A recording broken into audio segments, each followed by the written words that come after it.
churches here, geographical names, topological names that carry Russian legacy Russian names. In fact, it was through here that some of the military equipment that came to Russia, to the Soviet Union, in the Land-Lease program, and our specialists from both sides, and drivers and military men, risked everything, risked their lives to help us. And there is, in fact, a monument in Magadan to air pilots from America and from the Soviet Union who gave up their lives to make sure that victory was possible. And we are thankful to the American authorities for remembering those heroes here as well in Alaska. We're grateful for that, and we will continue to remember all other historical examples where two countries worked together to defeat our common enemies, when we were united, when we helped each other, assisted each other.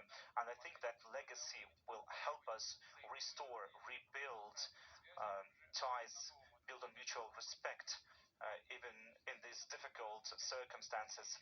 So Russian-American meetings, high-level meetings, haven't been held in more than 4 years. This is a long period, and this was a very tough period for both our countries.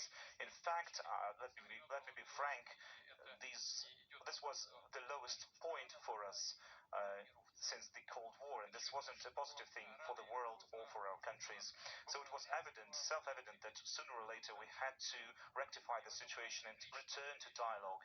So that is why a personal, in-person meeting of the two leaders of the two countries was a necessity. We did a lot of work, our teams did a lot of work to prepare for this meeting.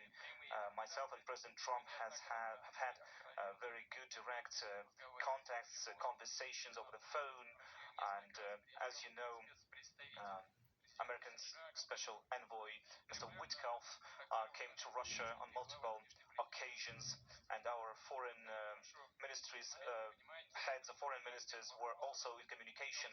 So, as you know, one of the key issues for us was resolving the issue of Ukraine, the conflict in Ukraine, and we are seeing that President Trump is personally involved, personally interested in resolving this conflict, understanding the in-depth reasons for that conflict. And I have said on multiple occasions that this has to do with Russian national interests and security interests. We've always seen Ukraine as a brotherly nation of Russia's, and we have the same roots, so this for us is also a tragedy. So our country, Russia, is certainly interested, very much interested in putting an end to this conflict. We would like to see this settlement of the conflict we want it to be stable and sustainable, and that requires us to address all of the reasons for the conflict and making sure that all of the Russia's interests are taken into account and that the balance of power is respected. I agree with President Trump, and he spoke about this today as well.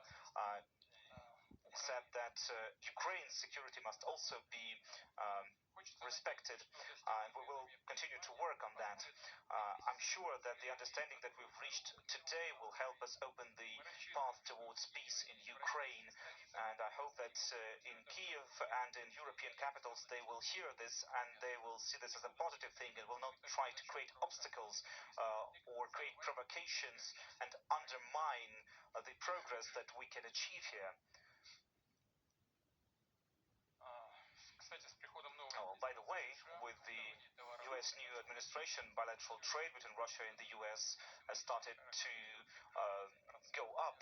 Maybe just symbolic numbers, but it's increased by 20%. There are a lot of areas where we could deepen our interaction, deepen trade. Russian-American investment cooperation has a lot, huge potential. Russia and the United States have a lot to work together with when it comes to IT, to space exploration and many other areas. Intensifying